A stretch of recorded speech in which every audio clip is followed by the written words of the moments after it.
Praise the Lord.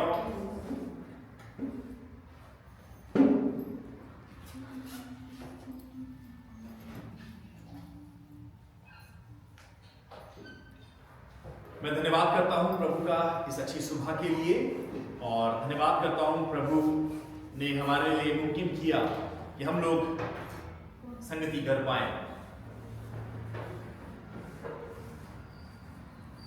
2025 में हम लोग चल रहे हैं और कई बार ये रियलाइज करना थोड़ा सा मुश्किल हो जाता है, इस बात का एहसास करना कि वाकई में 2025 है।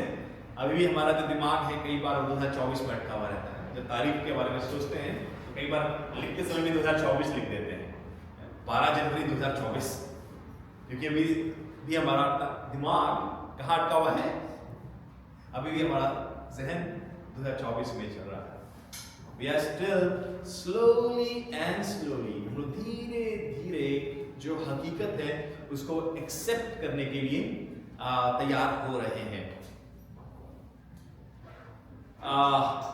जिस समय में हम जी रहे हैं, जिस साल में हम लोग जी रहे हैं, बहुत सी चीजें दुनिया में हो रही हैं और आज से अगर हम एक डिकेड यानी कि 10 साल पहले अगर हम सोचें तो उस समय जिस प्रकार से चर्च कार्य करता था या जैसी सोच विश्वास की हुआ करती थी उसमें भी बहुत बड़ी तब्दीली आई है, बहुत बड़ा चेंज आया है, बहुत बड़ा बदलाव आया है। पहले मुझे याद है जब मैं प्रभु में नया नया आया था तो एक भय रहता था चर्च में एक डर रहता था चर्च में, हमें समय से जाना है, चर्च में जाना है, चाहे मौसम कैसा भी हो हमें चर्च में होना है। हमें एक डर होता था, परमेश्वर का डर और परमेश्वर के खादिम का डर था। पर अभी चीजें बहुत बदल गई है। परमेश्वर का डर लोगों के दिलों में ऑलमोस्ट खत्म हो गया है। परमेश्वर के खादिम का डर, तो फिर जब परमेश्वर का डर खत्म हो गया है तो खुदा के दास का तो क्या ही डर होना है। और ये कई हद तक इसलिए हुआ है क्योंकि कुछ ऐसी टीचिंग्स, कुछ ऐसी शिक्षाएं हम लोग सुनते हैं, ऐसी चीज़ों को हम लोग आजकल हमारे सबके पास स्मार्टफोन है और यूट्यूब और तरह तरह के प्रचारकों की बहुतायत के कारण इतना वचन है, इतनी चीज़ें हैं और कई बार हम लोग भी इस प्रकार से तोड़ने लग जाते हैं कि जहाँ पे ज़्यादा भीड़ है वहीं पे परमेश्वर है, जहाँ पर ज़्यादा भीड़ है वहीं पर परमेश्वर है और वहीं पर प्रकाशन है, वहीं पर शिक्षाएं हैं और हमारा नॉर्मल जो माइंड है वो इसी प्रकार से कार्य करता है और हम चूक जाते हैं, हम लोग मिस कर जाते हैं। एट टाइम्स इवन कई नए सेवक होते हैं, वो लोग बहुत जोश के साथ सेवकाई शुरू करते हैं, मिनिस्ट्री शुरू करते हैं, इनिशिएटिव लेते हैं।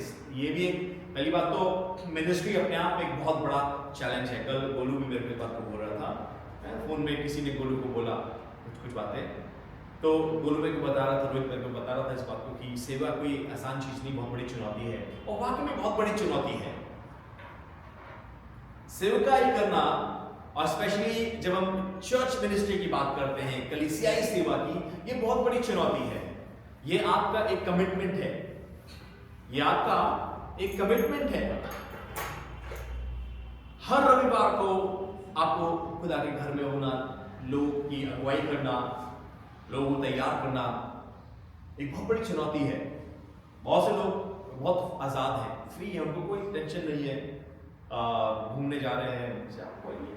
और हम लोग कई बार हम लोग प्लान करते हैं, जाते तो मेरे पास सैटरडे तो ऑफिस पहुंचना है, सैटरडे तो हमें ऑफिस पहुंचना है। और बहुत बार होती है क्या 2 दिन के लिए कैसे ये करेंगे, इतना दिन कम से कम इतना दिन होना चाहिए, ऐसा करना चाहिए, करना चाहिए।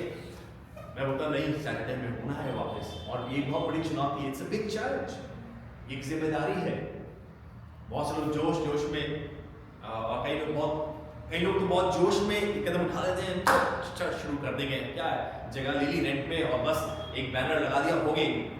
और जब 1, 2, 3 महीने होते हैं, उसके बाद जब झटके लगते हैं तो वो फिर हाथ खड़े कर देते हैं, फिर वो हाथ खड़े कर देते हैं, क्योंकि वो सिर्फ जोश में कदम उठाया होता है।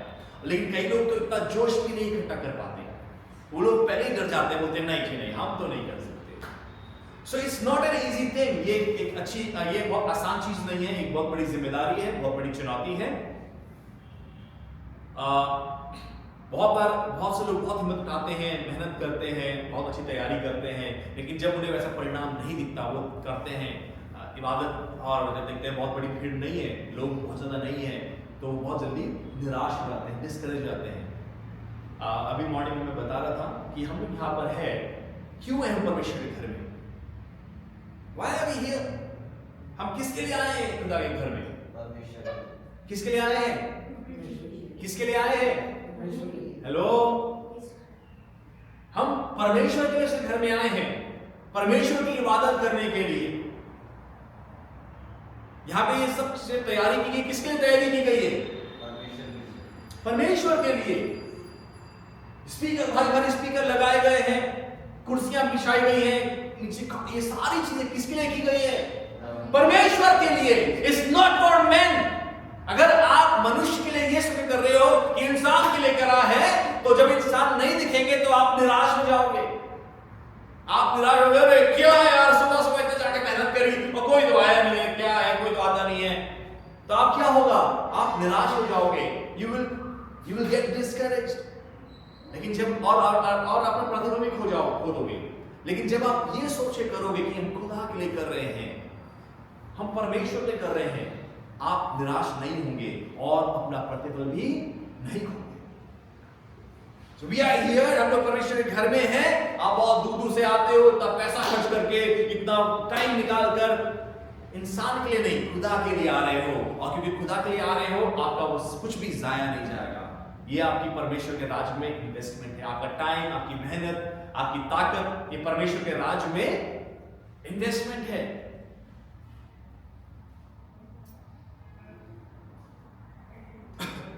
सो 2025 में आप एक अच्छी जगह में हो। You are in a good place. आप परमेश्वर के घर में हो, आप एक अच्छी जगह में हो। जैसा मैंने फर्स्ट संडे आपको बताया था, आप एक दूसरे से कह सकते हो कि आप खुश नसीब हो। अपने बाजू वाले को आप बोल सकते हैं, आप खुश नसीब हो। You are blessed. आप खुश नसीब हो, आप आशीषित हो। क्यों? क्योंकि आप खुदा के घर में हो, क्योंकि आप परमेश्वर के घर में हो। You are blessed. आज की सुबह परमेश्वर के वचन से कुछ बातें आपके साथ करूंगा। आइए हम लोग निकाले यशायाह नबी की किताब, उसका 65 अध्याय। यशायाह बुक ऑफ आइज़ाया चैप्टर 65 और इसकी 17वीं आयत हम लोग देखेंगे। क्योंकि देखो मैं नया आकाश और नई पृथ्वी उत्पन्न करता हूँ। मैं नया आकाश और नई पृथ्वी उत्पन्न करता हूँ, और पहली बातें स्मरण न रहेंगी, और पहली बातें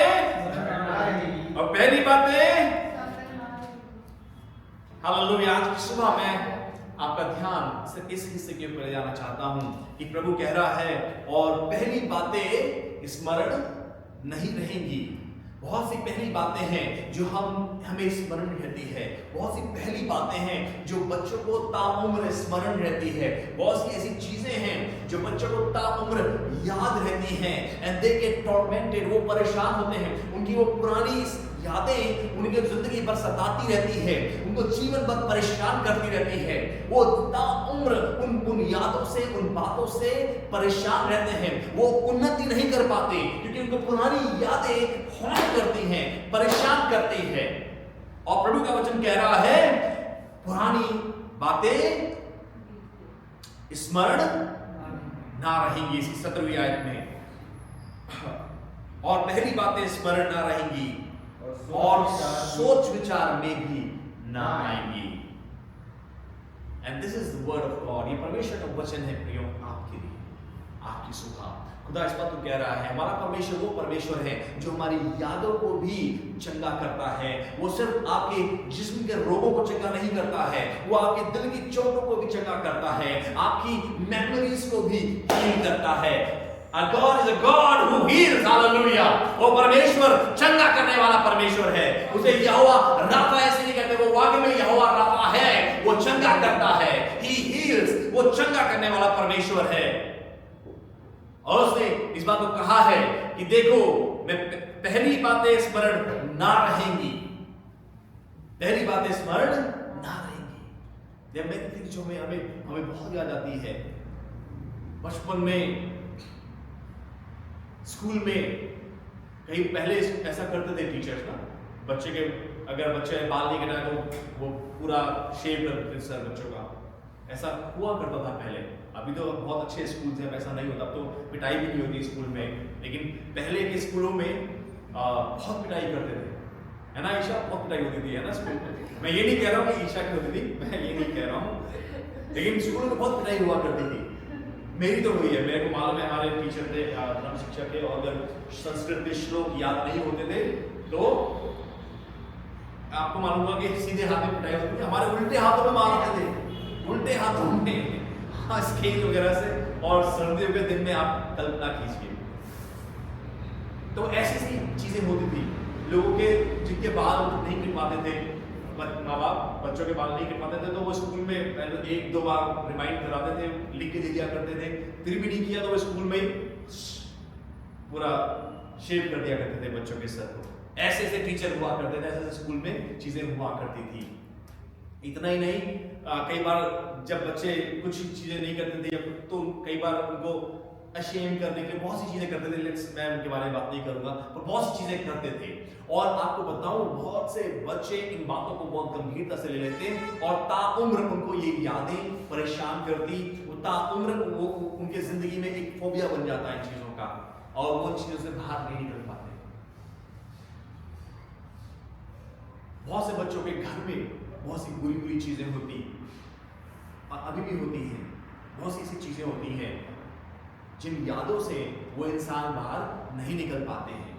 और हालांकि वो बोले ना बोले, लेकिन वो यादें कहीं ना कहीं उनको जिंदगी भर परेशान करती हैं, सताती हैं। वो मेमोरीज कि हाँ मैंने ये देखा था, मेरे घर में मैंने ये देखा, मेरे घर में मेरे साथ ऐसा हुआ, मेरे घर में मेरे साथ ऐसा किया, मेरे बड़े भाई ने मेरे साथ ऐसा किया, मेरे पापा ने मेरे साथ ऐसे किया, मेरी मम्मी ने मेरे साथ ऐसा किया। बहुत सी ऐसी यादें इंसान को परेशान करती है। मेरे रिश्तेदारों ने मेरे साथ ऐसा किया, मेरे वाले उसने ऐसा किया। ये बातें जिंदगी भर आपको परेशान रहती है, और हम अपनी जिंदगी में कई बार आगे नहीं बढ़ पाते, हम उन्नति नहीं कर पाते।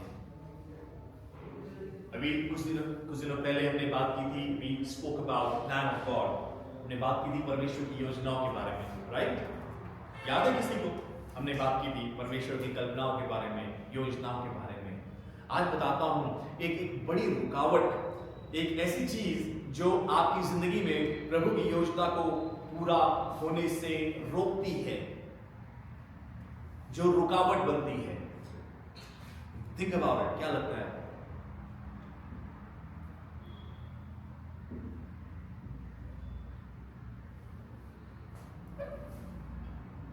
आपका क्रोध, आप जब क्षमा नहीं करते हो, आपके दिल में जब कड़वाहट रहती है, आप परमेश्वर की योजना में तरक्की नहीं कर पाते। यू कैन नॉट ग्रो, आप परमेश्वर की योजना में बढ़ ही नहीं पाओगे।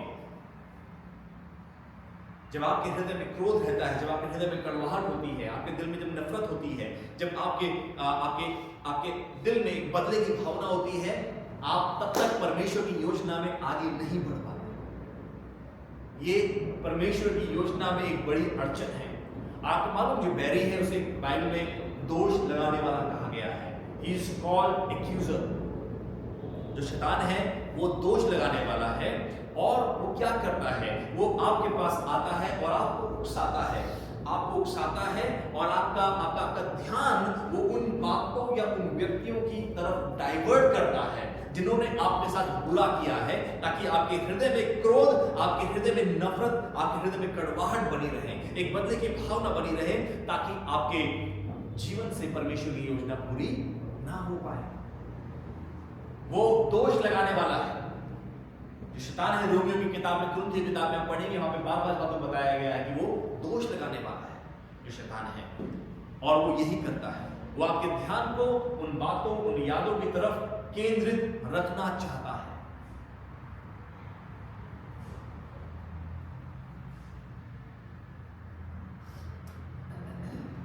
वो चाहेगा कि आप हर दिन हर्ट हो, आपको हर दिन चोट पहुंचे। मतलब ये भी चोट नहीं कह रहा हूं कि मैं हाथ में कहीं टकरा जाए, पैर टकरा जाए, लेकिन आपके हृदय में आपको दर्द हो, आपको किसी न किसी द्वारा ठेस पहुंचे, हर दिन आपको ठेस लगे, और आप उस दर्द में उलझे रहो, ताकि परमेश्वर की माफी को आप ग्रहण ना कर पाओ, ताकि आप जिसके द्वारा आपको ठेस लग रही है, आप उसको माफ ना करो, अपने आप को भी माफ ना करो, और ना ही आप आगे बढ़ पाओ। वो बैरी ये करता है, वो आपके जीवन में ऐसी परिस्थितियों में आपको डाल सकता है कि आपको बार बार आप ऑफेंड हो, आपको कोई थोड़ा सा कुछ बोले और आप नाराज हो जाओ, और आप उसी के बारे में सोचते रहो कि उसने मेरे से ऐसा किया, उसने मुझे ऐसा बोला, उसने ये किया। आप सोचते रहो, और जब आप ऐसी सोच में होते हो तो क्या होता है, आपको परमेश्वर का अनुग्रह भी नहीं मिल पाता, परमेश्वर की माफी आपको नहीं मिल पाती, आप उस व्यक्ति को भी माफ नहीं कर पाते हो, आपको माफी नहीं मिल पाती, और आप परमेश्वर की योजना में आगे नहीं बढ़ पाते।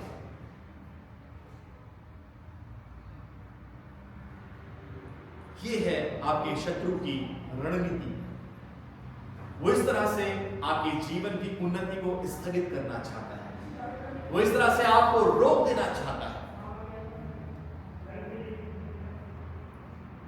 जब प्रभु यीशु मसीह सूली पे थे, जब प्रभु यीशु मसीह को के हाथों में, पैरों में कीले ठोक के उन्हें सूली पे चढ़ा दिया गया, प्रभु यीशु मसीह ने हमारे गुनाहों को और हमारी शर्म को, हमारी शर्मिंदगी को अपने ऊपर ले लिया। यीशु मसीह ने हमारे पाप और हमारी शर्मिंदगी दोनों को अपने ऊपर ले लिया जब यीशु मसीह क्रूस पे थे। लेकिन जो शैतान है वो इस बात को चाहता है कि आप अपने गुनाहों को और अपनी शर्मिंदगी को लिए चलो। वो चाहता है उस बर्डन को आप पकड़े रखो, कहीं ऐसा ना हो कि आप हल्के हो जाओ और आप परमेश्वर की योजना में दौड़ने लगो। नहीं, वो चाहता है कि आप अपने बोझ के तले दबे रहो। And this is the strategy of your enemy. आइए कुछ बाइबल की आयतें देखेंगे हम लोग।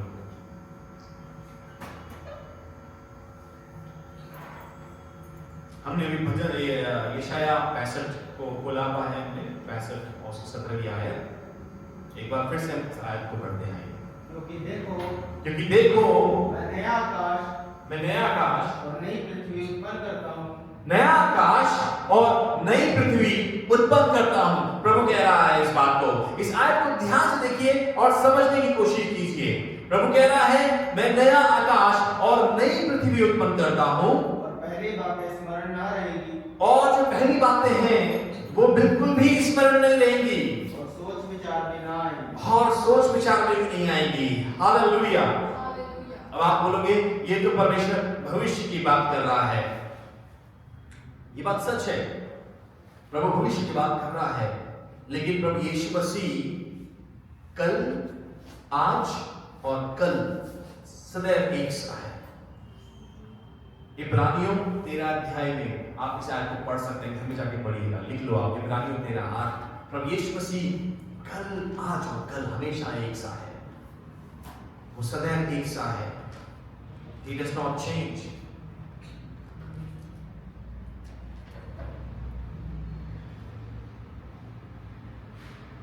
व्यवस्था विवरण 11 अध्याय 21 आयत निकाली हुई। Deuteronomy 11:21.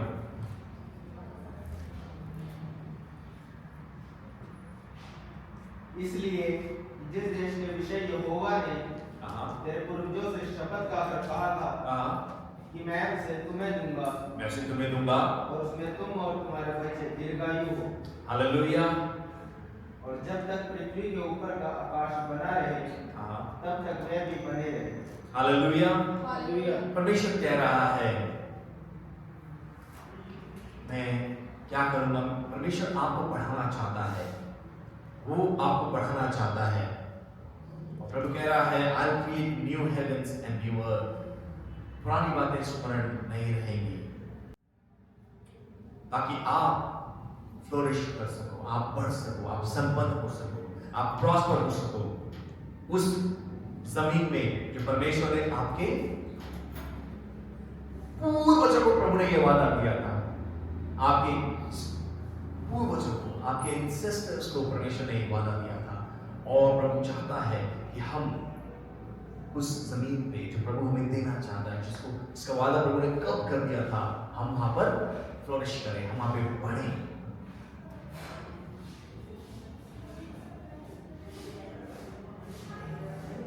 हमें इस बात को समझना है। पहली चीज जो प्रभु का वचन बता रहा है, वो बातें स्मरण नहीं रहेगी। जिन बातों ने आपको पकड़ा हुआ है, जो बातें आपकी जिंदगी में प्रभु की योजना को पूरा होने देने से रोकने की चेष्टा कर रही, कोशिश कर रही है, हमें समझना है कि वो प्रभु की योजना, प्रभु की बरकतों की तरफ आपको बढ़ने से रोकना चाहती है। दूसरी चीज जो हम इस आयत में देखा है, do not remember the former things. प्रभु नया करना चाहता है, वो नया करने वाला परमेश्वर है। यशाया 43 उसकी 18 और 19 आयत देखेंगे।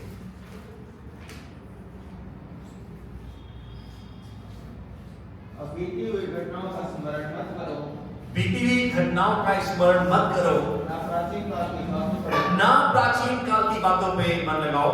देखो मैं एक नई बात करता हूँ, देखो मैं एक नई बात करता हूँ, वह अभी प्रकट होगी, वो अभी प्रकट होगी। क्या तुम उससे अनजान रहोगे? क्या तुम उनसे अनजान रहोगे? मैं जंगल में एक मार्ग बनाऊंगा जी, और निर्जल देश में नदियां बहाऊंगा। और निर्जल देश में नदियां बहाऊंगा। परमेश्वर अपने बात को हमें क्लियरली हमें चाहता है कि हम समझें उस बात को।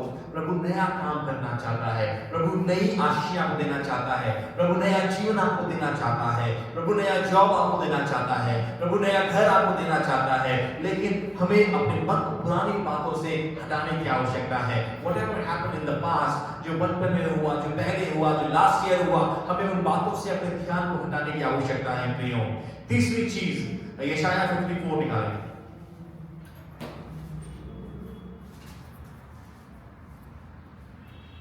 यशाया 54 उसकी चौथी आयत। मत डर, तीसरी चीज है मत डर, क्योंकि तेरी आशा फिर नहीं टूटेगी। तेरी आशा फिर नहीं टूटेगी। मत घबरा, मत घबरा, क्योंकि तू फिर लज्जित ना होगा, क्योंकि तू फिर लज्जित ना होगा, और तुझ पर स्याही ना छाएगी, और तुझ पर स्याही ना छाएगी, क्योंकि तू अपनी जवानी की लज्जा भूल जाएगी। तू अपनी जवानी की लज्जा भूल जाएगी। Thank you. हाँ, और अपने विधवापन की नामधराई को फिर स्मरण न करेगी। Thank you. परमेश्वर चाहता है मत डरो, मत डरो, तुम्हारी आशा नहीं टूटेगी। बहुत बार हमारे अनुभव के आधार पे हम अपनी आशाओं को टिकाते हैं। प्रभु चाहता है कि अपने अनुभव पे ज्यादा भरोसा मत करो, परमेश्वर के वचन पे भरोसा करो, परमेश्वर के वादों पे भरोसा करो। हम अपने अनुभव को ज्यादा ऊपर रखते हैं। अरे नहीं नहीं, पिछली बार भी ऐसा हुआ था, ये कर दिया था, वो नहीं। डोंट, आप मत सोचो। प्रभु कह रहा है मैं नया काम करना चाहता हूं, पुरानी बातें स्मरण नहीं करना चाहता हूं। प्रभु तो नहीं करना चाहता, लेकिन हम स्मरण करते हैं, हम याद करते हैं, हम जानबूझ के याद करते हैं। मैंने ऐसे लोगों को देखा है कि जबरदस्ती वो पुराने गाने लगाएंगे, वहां बैठ जाएंगे और जबरदस्ती याद करेंगे, और याद करते करते करते करते मैंने देखा है कि उनके आंसू निकलने लग जाते हैं, आंखें लाल हो जाती हैं। परमेश्वर चाहता है कि हम उन बातों को याद ना रखें। परमेश्वर स्वयं भी याद नहीं रखता, लेकिन हम जबरदस्ती पकड़ के बैठे रहते हैं, हम पकड़ के बैठे रहते हैं।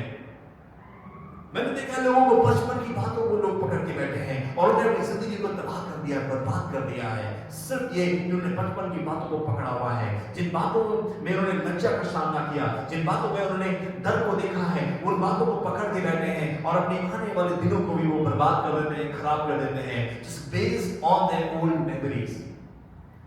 उन पुरानी बातों को पकड़ के वो अपने आने वाले दिन को भी खराब कर देते हैं, बर्बाद कर देते हैं। लेकिन परमेश्वर चाहता है परमेश्वर पर भरोसा करें। Our God is a God who heals our memories। वो हमारे यादों को भी चंगा करता है। उन पुरानी बातों से भी आपको आजाद करने की वो कुव्वत रखता है। आपके पुराने पापों से भी आपको वो छुड़ा सकता है, वो कुव्वत रखता है। और परमेश्वर कह रहा है, वो स्मरण नहीं करना चाहता पुरानी बातों को, बट हम पकड़ के रखना चाहते हैं।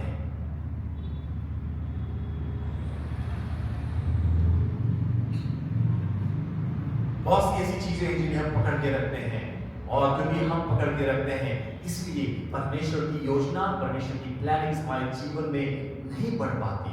हम लोग स्थगित हो जाते हैं। जब तक हम पकड़ के रखते हैं, हम प्रभु की योजना में बिल्कुल भी तरक्की नहीं कर पाते, बिल्कुल भी आगे नहीं बढ़ पाते। अगर आप चाहते हो कि प्रभु की योजना आपके जीवन में पूरी हो, अगर आप वाकई में अपने आप को आपने समर्पित किया है प्रभु के प्लान के लिए, प्रभु की योजना के लिए, आपको अपने आप को इस चीज से बाहर निकालना पड़ेगा। जिन बातों को आप पकड़ के बैठे हो, जिस शर्मिंदगी को आप पकड़ के बैठे हो, जिस अपमान को हम पकड़ के बैठे हैं, हमें उन बातों को लेट गो करना पड़ेगा, उन्हें जाने देना होगा। तभी आपके जीवन में प्रभु की योजना तरक्की कर पाएगी। आप कहोगे मैं कैसे भूलूं, मैं कैसे भुलाऊं, मैं कैसे भुलाऊं? आपको नहीं पता पास्टर मेरे से क्या हुआ है, आपको नहीं पता मैंने क्या क्या दिन देखे हैं। मैं मानता हूं आपने किया होगा। और आज की सुबह जब हम परमेश्वर घर में हैं, परमेश्वर आपकी मदद करेगा। वो आपकी मदद करना चाहता है, वो आपकी हेल्प करना चाहता है, और आप कर सकते हैं। You can let go those memories। ये आपके नियंत्रण में है। पौलुस के बारे में आप कल्पना कीजिए, पौलुस जिसने मसीहों को सताया, मसीहों को मारा, जिसने उनको जेल में बंधुआई में डाल दिया, इससे पहले कि वो प्रेरित बनता उसने ये सब कुछ किया था। क्या क्या किया था? क्या क्या किया था पौलुस ने? मसीहों को मार दिया। He killed। उसने क्या किया था? मार डाला था कई मसीहों को, कईयों को सताया और कईयों को जेल में डाला। Just think about the burden। उस बर्डन के बारे में सोचिए। जब उसकी मुलाकात प्रभु यीशु मसीह से हो गई है, कितना बर्डन उसके ऊपर रहा होगा। क्या उसको वो चेहरे याद नहीं आते होंगे जिनको मार दिया उसने? सोचिए कि उसको याद नहीं आते होंगे।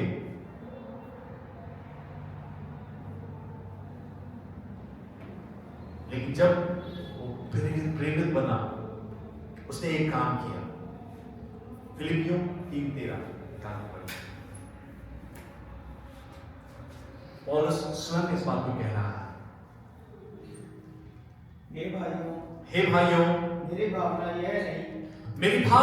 ये नहीं कि मैं पकड़ चुका हूं, परंतु केवल यह एक काम करता हूं, कि जो बातें पीछे रह गई हैं, उनको भूलकर आगे की बात मैं आगे की ओर बढ़ता हूं। पौलुस यहाँ पर आपको एक कुंजी दे रहा है प्रियो। यदि आप परमेश्वर की योजना में तरक्की करना चाहते हो, if you really want to grow in the plan of God, आपको जरूरत है कि आप पौलुस से सीखें। पौलुस क्या कर रहा है? पौलुस कह रहा है मैं पुरानी बातों को भूलकर आगे की ओर बढ़ता चला जाता हूं। Hallelujah, hallelujah. पौलुस कह रहा है मैं आगे बढ़ता जाता हूं। जी आगे बढ़े। निशाने की तरफ दौड़ा चला जाता हूं, ताकि मैं इनाम पाऊं। जिसके लिए मसीह यीशु ने मुझे परमेश्वर ने यीशु मसीह ने मेरे को ऊपर बुलाया है। मैं उस तरफ बढ़ा जाता हूं मालूम आप जब मैं और आप परमेश्वर की योजना में पढ़ते हैं प्रियो, जब मैं और आप ऐसा करते हैं, आप वाकई में प्रभु की योजना को अपने जीवन में पूरा तो देखते हो, लेकिन आप अपने प्रतिफल की तरफ भी बढ़ते हो। हालेलुया। आप अपनी आशीष की तरफ भी आगे बढ़ते हो। आप अगर अपनी आशीष को पाना चाहते हो तो आपको आगे बढ़ना होगा, आपको आगे बढ़ना होगा। आपकी आशीष आपको क्यों नहीं मिल पाती है मालूम? क्योंकि हम पकड़ के बैठे हुए हैं और पुरानी बातों पकड़ के बैठे हैं। और जब पकड़ के बैठे रहोगे आगे कैसे बढ़ जाओगे? जब आप तक पकड़ के बैठे रहोगे तो आगे कैसे बढ़ोगे? वो चीजें आपको वहीं पर रोक के रखेगी, आपकी तरक्की को रोक के रखेगी, आपकी आशीष को रोक के रखेगी। अगर आप आशीष होना चाहते हैं, you need to press on. आपको आगे बढ़ना होगा, आपको आगे बढ़ना पड़ेगा। आपको बताऊं, मूसा को परमेश्वर ने कहा, परमेश्वर ने मूसा को बताया, हमने पढ़ा था अभी कुछ दिन पहले, मूसा को परमेश्वर ने बताया, मैं तेरे सामने से होकर सारी भलाइयां तुझे दिखाना चाहता हूं, सारी भलाइयां तुझे दिखाना चाहता हूं। और फिर परमेश्वर मूसा को बोलता है कि तू इस चट्टान के ऊपर खड़े हो जाना। हालेलुया। समझिएगा इस बात को, परमेश्वर की आशीषों को पाने के लिए हमको अपने आप को पोजीशन करने की जरूरत है। और प्रभु जब हमें आशीष देना चाहता है, वो ऐसा नहीं कि आप जहां पर वहीं पे, परमेश्वर आपको चाहता है कि आप अपने आप को उस स्थान में लाओ। परमेश्वर आपको बता देगा कि मैं इस स्थान को आशीषित करने वाला हूं, लेकिन हमको उस स्थान में उस समय वहां पे रहना होगा, तैयार रहना होगा, तब हम आशीष पा पाएंगे। उसी प्रकार से जब हम पकड़ के बैठे रहते हैं तो हम चाहेंगे कि अरे हाँ, हमें मालूम है कि हम ऐसा करेंगे तो आशीष हो जाएंगे, लेकिन वो चीजें हमें उस तरफ पहुंचने नहीं देगी। हमें उन्हें छोड़ना पड़ेगा और तब हम जब आगे बढ़ेंगे, हम परमेश्वर की योजना में तरक्की कर पाएंगे और अपनी आशीष को पा पाएंगे। Hallelujah, hallelujah. God can heal your memories. परमेश्वर उन यादों से, उन बुरे अनुभवों से आपको आजाद कर सकता है। वह आपकी सोच को नया कर सकता है, लेकिन हमको उस हीलिंग को अपने अंदर शुरू करने देना होगा। अगर हम अपने आप को नहीं ओपन करेंगे परमेश्वर के सामने, कैसे हीलिंग होगी? हम कई बार अपने मन को पत्थर बना देते हैं। मैंने बताया है, मुझे ये याद दिलाता है उस संगमरमर के पात्र को जिसके अंदर पित्र था। संगमरमर बहुत हार्ड होता है, संगमरमर बहुत मजबूत होता है, और कई बार हम लोग भी अपने दिल को कुछ ऐसा ही बना देते हैं। कई बार जब हमें चोट लगती है, जब हमें दुख पहुंचता है या बुरा अनुभव मिलता है, हम बोलते हैं अब तो हम अपने दिल को पत्थर का बना लेंगे ताकि हमें दोबारा चोट ही ना लगे, ताकि हमें दोबारा चोट ही ना लगे, ताकि कोई हमें बेवकूफी ना बना पाए, ताकि हमें कोई धोखा ही ना दे पाए। अब तो हम बिल्कुल पत्थर का बना लेंगे। जब हम ऐसा करते हैं, हाँ ऐसा होता है, जब अपने दिल को ऐसे पत्थर बिल्कुल संगमरमर के जैसा ठोस डब्बे में बंद कर देते हैं, तो हाँ हम किसी को वहां तक पहुंचने नहीं देते। लेकिन आपको बताऊं, ऐसा करने से परमेश्वर की चंगाई भी वहां पे नहीं पहुंच पाती है। अगर आप चाहते हो कि परमेश्वर की चंगाई वहां पे पहुंचे, आपको उस संगमरमर के उस डब्बे को, उस पत्थर को, उस बॉक्स को तोड़ना होगा, आपको तोड़ना होगा। परमेश्वर का वचन कहता है टूटा हुआ हृदय ग्रहण योग्य बलिदान है, वो उसे तुच्छ नहीं जानता है। जब हम परमेश्वर के सामने टूटते हैं ना प्रियो, वो आपको तुच्छ नहीं जानता है, लेकिन वो आपको सहारा देता है, आपको कंफर्ट देता है, आपको हील करता है। आपकी सुबह परमेश्वर आपको हील करना चाहता है, आपकी उन पुरानी यादों को हील करना चाहता है, आपकी उन बचपन की बुरी यादों को हील करना चाहता है। पर हमें परमेश्वर के सामने अपने आप को तोड़ना होगा, परमेश्वर के सामने अपने आप को ओपन करना पड़ेगा, ताकि उसका वो चंगा करने वाला अनुग्रह आपको चंगाई दे सके, ताकि आपको वो हील कर सके। सिर्फ हम अपने दिल में रखेंगे, छुपा के रखेंगे, तो वो चंगाई नहीं पहुंच पाएगी। आज परमेश्वर के सामने अपने आप को खोलिए, ताकि आपको हीलिंग मिल पाए, ताकि आप पूरी तरह से चंगे हो जाओ। अपने आप को परमेश्वर के सामने लाइए, परमेश्वर की हुजूरी में दीजिए और परमेश्वर को चंगा करने दीजिए। जब आप चंगे हो जाएंगे, तब आप परमेश्वर की योजना में तरक्की कर पाओगे और अपने आशीष को पा पाओगे। हम 2024 से 2025 में आ चुके हैं, लेकिन दिमाग में भी 2024 हमने पकड़ के बैठे हुए हैं। हमें छोड़ना होगा। 2025 आ चुका है, हमें इसको देखना पड़ेगा, तभी हम इस 2025 को पूरी तरह से इस्तेमाल कर पाएंगे। नहीं तो ज़हन आपका जिस तरह 2024 का अटका हुआ है, वैसे अपनी जिंदगी भी वहीं पर अटकी होगी। अगर आप प्रभु के प्लान में आगे बढ़ना चाहते हो, let God heal your memories. आज परमेश्वर को हील करने दीजिए, हील करने दीजिए। पहली बातें स्मरण ना रहेंगी और सोच विचार में भी ना आएंगी। This is the word of God. ये प्रभु का वचन है प्रियो आपके लिए। वो कौन सी बातें हैं, कौन सी यादें हैं जिनको आप नहीं माफ कर पा रहे हो, नहीं लेट गो कर पा रहे हो। आज परमेश्वर चाहता है कि आप अपने आप को परमेश्वर के सामने तोड़िए, अपने प्राइड को, अपने ईगो को आज परमेश्वर के सामने तोड़ दीजिए। Let God heal you. आइए गुजर अपनी आंखें बंद करें।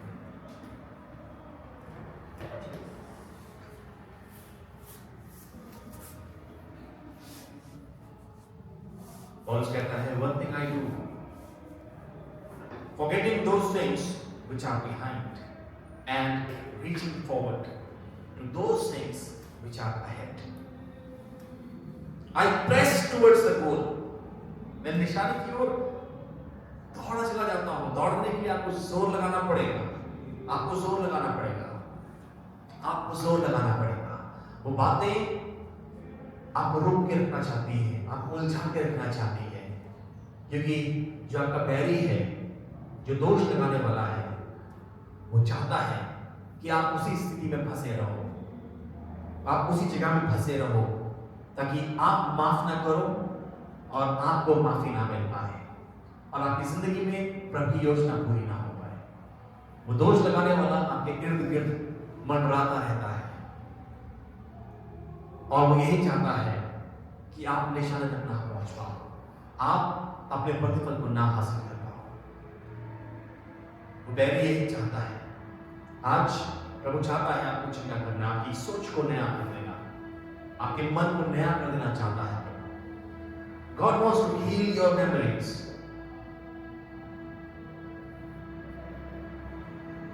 He wants to help you. वो आपकी मदद करना चाहता है, वो आपकी मदद करना चाहता है। बहुत से रिश्ते ताउम्र वैसे खूबसूरत नहीं हो पाते जैसा वो हो सकते थे, क्योंकि हम लोगों ने प्रभु की चंगाई को अपने जीवन में नहीं आने दिया, क्योंकि बैरी की बात सुनते रहे, न माफ किया, न माफी हासिल की और ना ही जिंदगी में तरक्की कर पाए। प्रभु कहता है, मैंने तुम्हारे विषय में कल्पनाएं की है और ऐसी कल्पनाएं जो तुम्हारी हानि की नहीं पर लाभ की है। वो कल्पनाएं कई बार अधूरी रह जाती है क्योंकि हम अपने आप को उलझा देते हैं, कि हम माफ नहीं कर पाते, कि हम माफ नहीं कर पाते।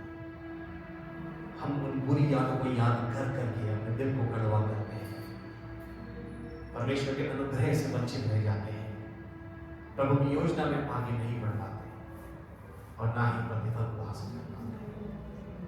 आज प्रभु आपके निकट है प्रिय।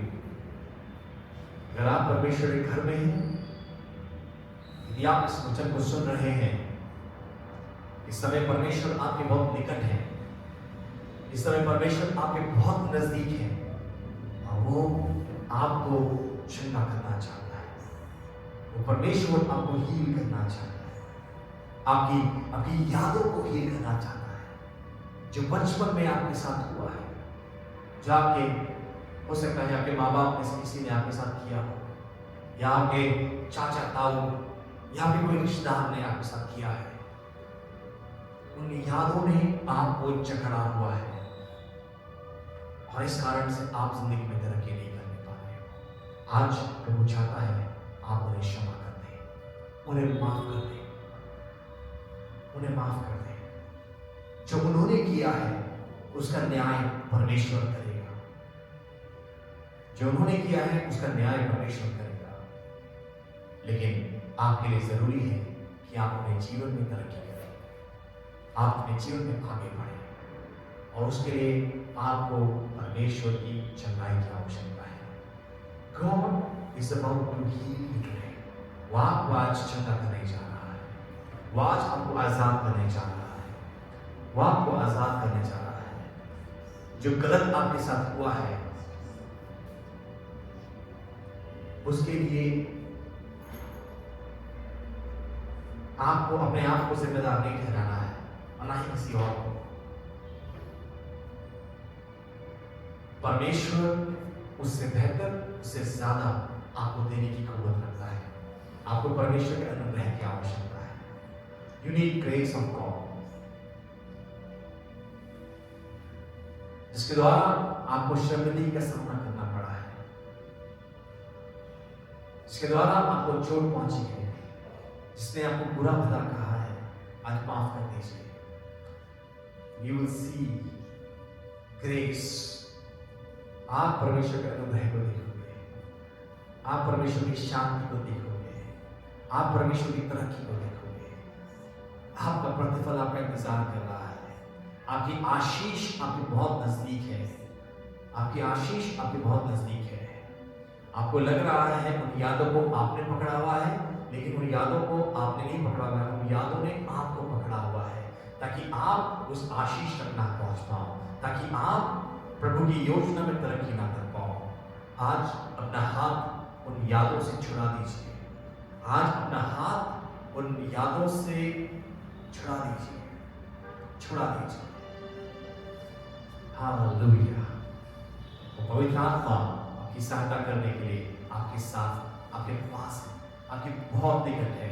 वो पवित्र आत्मा आपके नजदीक है, वो आपकी मदद करना चाहता है। Hallelujah, hallelujah, hallelujah. Thank you for, thank you Jesus. प्यारे पिता, हम आपके चरणों में आते हैं प्रभु, और प्रभु जब आपका वचन हमसे बात कर रहा है, Lord, we can already sense your power. प्रभु आपकी सामर्थ को हम महसूस कर सकते हैं इस समय, आपके उस अभिषेक को प्रभु महसूस कर सकते हैं इस स्थान में। हालेलुया, ताराबाशा, हालेलुया। यहाँ पे प्रभु का अभिषेक कार्य कर रहा है। हालेलुया। मैं इसमें सेंस कर सकता हूँ, यहाँ पे आत्मिक गतिविधियां बहुत तेज हो रही है, बहुत एक्शन है इस समय यहाँ पे स्पिरिचुअल realm में। इंटेंसिटी बढ़ती जा रही है, इंटेंसिटी बढ़ती जा रही है। जब आप अपने विचारों में जंग कर रहे हैं, आपको बताऊं, बैरी इस समय आपको भरमाना चाह रहा है, वो आपको उस स्थिति से बाहर निकलने नहीं देना चाहता, लेकिन पवित्र आत्मा आपकी सहायता करना चाहता है कि आप उस स्थिति से बाहर निकलें और आगे बढ़ सको। वो बैरी आपको वहीं पर उलझाए रखना चाहता है, ताकि आप आशीष ना हो पाओ, ताकि आप प्रभु की योजना में आगे ना बढ़ पाओ। प्रियो, आज उस बैरी की आवाज को ना सुने, अपने आप को नम्र करें, अपने आप को दीन करें, क्योंकि आपको चंगाई की आवश्यकता है, आपको उन बुरी यादों से आजाद होने की आवश्यकता है। अपने आप को नम्र करें, आज अपने आप को तोड़ दीजिए। एक टूटा हुआ हृदय परमेश्वर के लिए ग्रहण योग्य बलिदान है। उसे तुच्छ नहीं जानता, उसे तुच्छ नहीं जानता। किसी व्यक्ति के सामने अगर आप टूटोगे तो हो सकता है वो आपको तुच्छ जाने, लेकिन वो परमेश्वर ऐसा नहीं करता। आज अपने आप को परमेश्वर के सामने हलीम कीजिए, और वो आपको चंगा करना चाहता है, वो आपको आजाद करना चाहता है। यदि प्रभु का वचन आपसे बात कर रहा है और आप उस चंगाई को चाहते हो, आज अपने आप को छोटा कीजिए, अपने दाहिने हाथ को मदद के लिए परमेश्वर के सामने लाइए। पवित्र आत्मा आपकी मदद करेगा। Thank you. परमेश्वर आपको हील कर रहा है, वो आपको रिहा कर रहा है बुरी यादों से। और जैसे ही आप उन यादों, उन बुरे इंसानों को आप माफ कर रहे हो, आज परमेश्वर आपको रिहा कर रहा है। पवित्र आत्मा आपकी मदद कर रहा है कि आप उन बंधनों से आजाद हो पाओ और प्रभु की योजना में तरक्की कर पाओ, और आप शीघ्र भी बरकत को देखोगे। Oh, you are so close to your blessing. आप अपने आशीष के कितना निकट, कितना नजदीक हैं। हालेलुया। आप बहुत नजदीक हैं अपनी बरकत के। ओह हालेलुया, पवित्र आत्मा कार्य कर रहा है प्रियो। I can feel that anointing। मैं एहसास कर सकता हूँ प्रभु की उस सामर्थ को यहाँ पर। हालेलुया।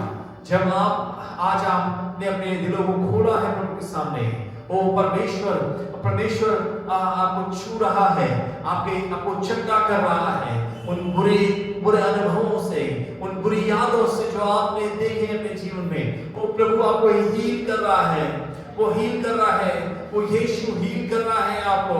वो पवित्र आत्मा आपको चंगा कर रहा है, चंगा कर रहा है।